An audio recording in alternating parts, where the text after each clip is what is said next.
বলেন তো এখানে আমরা কার সিগনেচার পোজ কপি করলাম? আমি জানি আপনারা সবাই এটা বলতে পারবেন। যাই হোক, ঘুরতে গেলে এমন দুষ্টু মিষ্টি মুহূর্ত না নিলে কি হয়। এবারের ট্যুরে কিন্তু আমাদের অনেক অনেক প্ল্যান ছিল। তার মধ্যে ছিল সব মেয়েরা এক কালারের শাড়ি পরে সমুদ্র পাড়ে ভিডিও বানাবো। ব্যাস, সেটাও কিন্তু পূরণ হয়ে গেছে। আর আপনারা যারা আমাকে জিজ্ঞেস করেছিলেন আমার এই শাড়ি কই থেকে নেওয়া, এটা গজ কাপড় কিনে বানানো শাড়ি এবং ব্লাউজ পিস আমার লেগেছিল 9 গজ। এতে করে কুচিটা একটু বেশি হয় এবং যার যে কালারটা পছন্দ হয়েছে সে সেই কালারটাই পরেছে। তবে সব থেকে বেশি সুন্দর লাগছিল আমার বান্ধবীকে, তাই না? প্রিয় মানুষকে নিয়ে এত সুন্দর সুন্দর ভিডিও না করলে কি হয়। এর আগেও যখন আমি এসেছিলাম তখন বিধির সাথে আমার অনেক সুন্দর সুন্দর ভিডিও ছিল।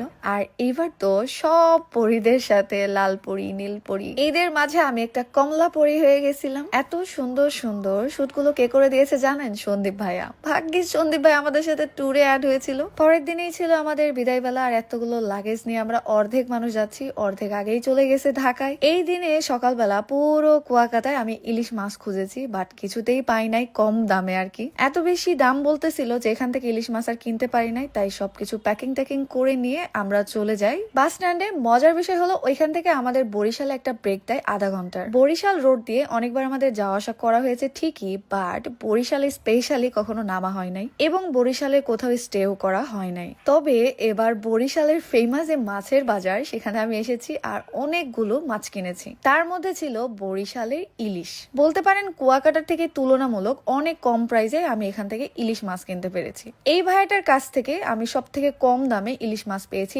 পুরো বাজার ঘুরে। 3টা থেকে 3.5টা মাছে 1 কেজি ওজন হয়ে যায়। এইরকম ইলিশ মাছ আমার কাছ থেকে নিয়েছিল 500 টাকা কেজি, যেটা বর্তমান বাজারে অনেক দরদাম ওঠে, কম বেশি হয়ে থাকে। যেহেতু আমার কাছে অনেক প্রাইসটা কম লেগেছে তাই আমি এখানে 20 কেজি মাছ নিয়েছি। 10 কেজি আমার নিজের জন্য, 5 কেজি শামীম ভাই নিয়েছে, 5 কেজি আকাশ নিয়েছে। মজার ঘটনা হলো এখানে আমরা দাম দর ভুল করেছিলাম। যদি আমি এখান থেকে এই আফজাল ভাইয়ের মানে যে মাসালা ওনার নাম্বার না নিয়ে আসতাম তাহলে ওনাকে টাকা কিভাবে দিতাম সেটা জানি না। মানে উনি ভুল করে কম টাকা নিয়েছিল আমার কাছ থেকে। পরে অবশ্য এই টাকাটা আমরা ফোনে পাঠিয়ে দিই। আর হ্যাঁ, ইলিশ মাছের সাথে আমি চিংড়ি মাছও নিয়েছিলাম। চিংড়ি মাছ আমি নিয়েছিলাম 4 কেজি আর এইটা আমার কাছ থেকে নিয়েছিল 600 টাকা করে কেজি। এতগুলো মাছ নিয়ে আসার পরে প্রথমবার আমি কিছু মাছ রান্না করে খেলাম। সত্যি কথা বলতে কুয়াকাটার মাছের থেকে বরিশালের মাছের স্বাদটা আমার বেশি লেগেছে। মানে এটা মিঠা পানির নাকি ইলিশ মাছ। যাই হোক, আপনারাও যদি বরিশাল থেকে কখনো মাছ কিনতে চান তাহলে এই যে এই ভাইয়া আফজাল নাম ওনার কাছ থেকে আপনারা মাছ নিতে পারেন। উনি সব থেকে কম প্রাইস নিয়েছিল আমাদের কাছ থেকে। আমি কিন্তু এই পুরো মার্কেটটাই ঘুরেছি